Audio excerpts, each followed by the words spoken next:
Alright guys, welcome. Alright, now I know you guys are wondering, where's this green screen? What's with the audio quality? What's with the video quality? Well, alright, so I saw this movie that you guys should know what the review is, and a buddy of mine, a good buddy of mine, a very good one of my bestest friends actually, requested me if he could be a part of this review because I was originally going to do this review tomorrow and upload it tomorrow night. But I was like, you know what? He's barely on my channel anyways, so you know what? I thought, you know what? Let's bring this guy on because I'm pretty sure he loved this movie just as much as I did. But, sir, introduce yourself. Gareth Evans, I adore you, my friend. And if they ever remake Mortal Kombat, get this guy to direct it. Please. He's perfect for it. Mm-hmm. And, oh yeah, M. Night Shyamalan, Ding Dong Dighead, bitch, The Village, and The Witch. Take notes. This is how it's done. With The Witch, I can understand. And actually with The Village as well, yeah. Oh my god, The Village. Yes, it's my boy, AustinPPutnam, and yours truly, Robot Gentlemen. We're going to review Apostle. Now, with Netflix films, I don't cover Netflix films at all. However, there's a very rare occasion that I do have to make an exception. Mike Flanagan is one, and of course, Gareth Evans is the other. And this is coming from him doing a horror film, and knowing him doing horror for film, like a short film like Safe Haven from VHS 2, my favorite short of all time. Which, guys, if you haven't seen, watch it. You got it. It's the third story. Yeah, it's the third in VHS 2, and it is insane, but in a good way. Apostle, would you like to go over the details, Austin? I would actually. Or you want me? Oh, I'll go over it. It's my channel, dipshit. Oh, I see how it is. Alright, so Apostle. I guess I'm the submissive one.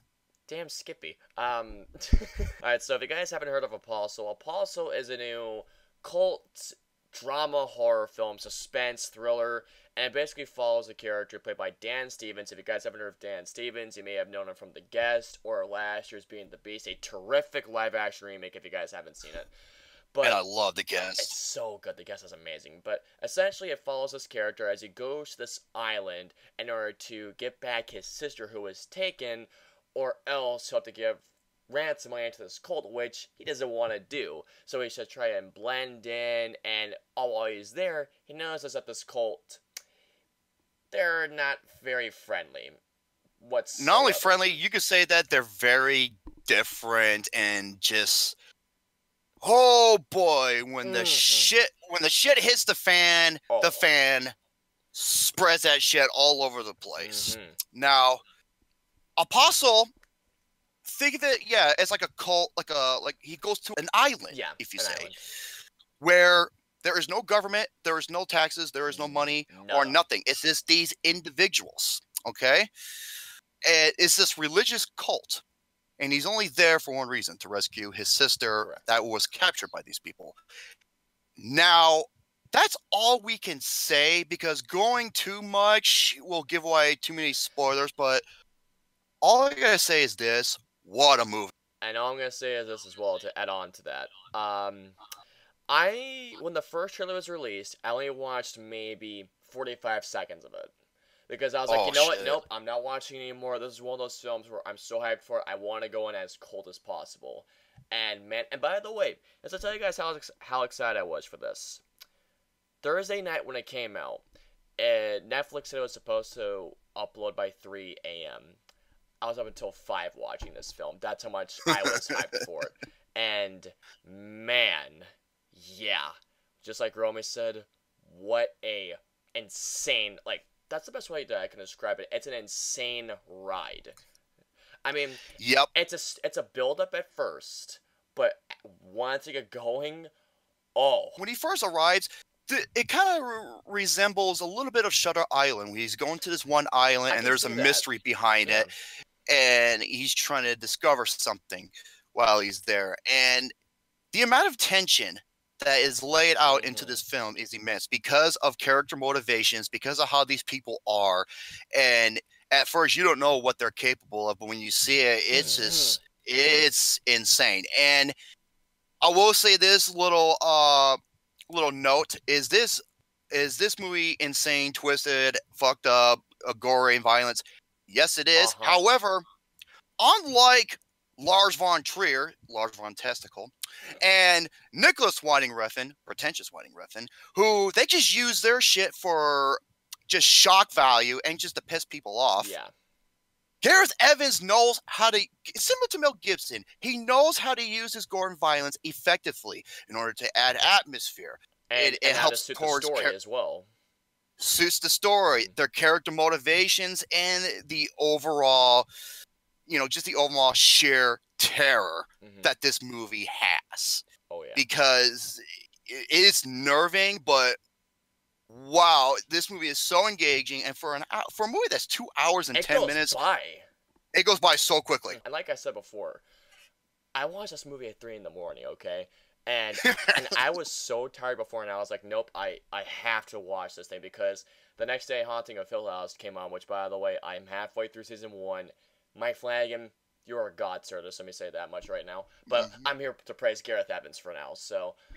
all hail Gareth Evans. Seriously. I think about 10 minutes into this film, not even 10 minutes, actually 5 minutes, even though it was 3 a.m., my eyes were glued to my TV set, which is actually right next to my computer. My eyes were glued, and the moment it ended, I just thought, holy shit. And that's what I like about Gareth Evans, is that you could say he's a one-man army, similar to Robert Rodriguez, but better. Yeah, kind of. And, yeah, he wrote, directed, and he edited this film. Now, you can tell that this is a Gareth Evans movie because of how he films, like he did with The Raid and The Raid 2. This guy knows how to do action. And this guy knows how to build suspense. The editing is so good. Just not only the editing, the sound design is incredible. Mike Flanagan, who also shot The Raid and The Raid 2 camera, this is one of the most beautiful looking films of the year. Oh, yeah. This movie looks flawless. There is a shot in this film, and I think it happens... I want to say 45 minutes in, and it goes from, I'm not giving away the scene, but it happens when there's some investigation going on, and it goes to this beautiful wide shot of the village. Yep. Oh my god, wow. Yeah, Matt Flannery, dude, you're an amazing DP. Halfway through this movie, this has one of the most terrifying sequences I think I've ever seen in my life. Oh yeah, the first time I saw it, dude, I was losing my mind. And the goosebumps I had were they were insane. And I was gripping out of my chair, going like, "Oh, shit." Kind of like in the place. I was just like, "Run, you little bitch!" It resembles a little bit of The Shining, and you probably think, "What is it?" Let's just say that it involves a character, and he's in a pickle, and he has to take a detour, and what he sees in this detour, or what he encounters. That's all I'm going to say. This was nerve-wracking, but in a good way. And where it took place reminded me of The Descent. It really did remind me of The Descent. Yeah. Dan Stevens, this guy is amazing in this film. He steals the show. He is just... From his just overall, like his mannerisms alone, when he's not speaking, you know exactly what he's thinking. But let's not take any credit away from Michael Sheen, who I thought was brilliant as well. Michael Sheen, Paul Higgins, the one who plays one of the other leaders. That man was a menace. Oh my, especially that dude. There's one scene that's coming on top of my head right now that happens. I want to say in the third act, and what happens in this scene just. My jaw dropped. Is it that? Nope, it's what happens before that. Oh! That's what I'm talking about, the tension in this movie. It's just like, yeah, the people that you're probably thinking, well, Jerome, how come you look at the films like Mother or other films, you hated those because they do shit. What about this film? It's done.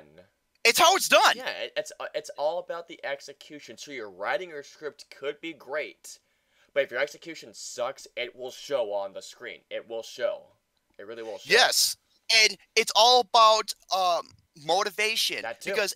Because, like I said, I think Mother's one of the worst fucking things I've ever seen in my life. And I'm one of the few that kind of loved it. So you can see the opposite sides of the spectrum right here, guys. Yeah, and with that film, it's just like, from a logical standpoint, it makes no sense. Yeah. From this film, it does. No, I will agree. It makes perfect sense here. And Paul Higgins, who plays one of the other leader. Oh my this God. is a man that is willing to do whatever it takes. Like, he doesn't hold anything back. He holds no punches, and in this one scene I'm thinking of right now, oh, like, again, my jaw dropped and I started shivering so much. Like, it was just, oh God, just Gareth Evans, how he directs this movie, just not just from performances, but how he just sets up everything and how it just culminates by the ending.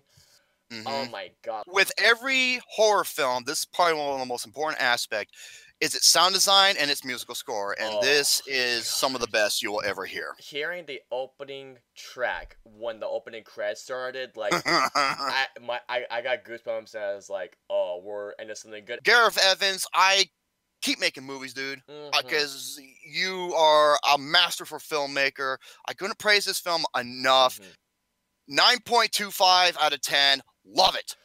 Now, absolutely love it. I will say this. I do have one tiny flaw that holds it back from a 5 out of 5 on my end, because I don't go out of 10, I go 5. For me, my one flaw was that I just wish I spent more time on the side with the Colts. I mean, like, I wish I got to know, like, see more of what these guys do. I just wish I saw more of what these guys do. You kind of do, in a way. I just wish I got to see more. It leaves me wanting more, but at the same time, I just couldn't help but feeling just like, God, just give me more of this.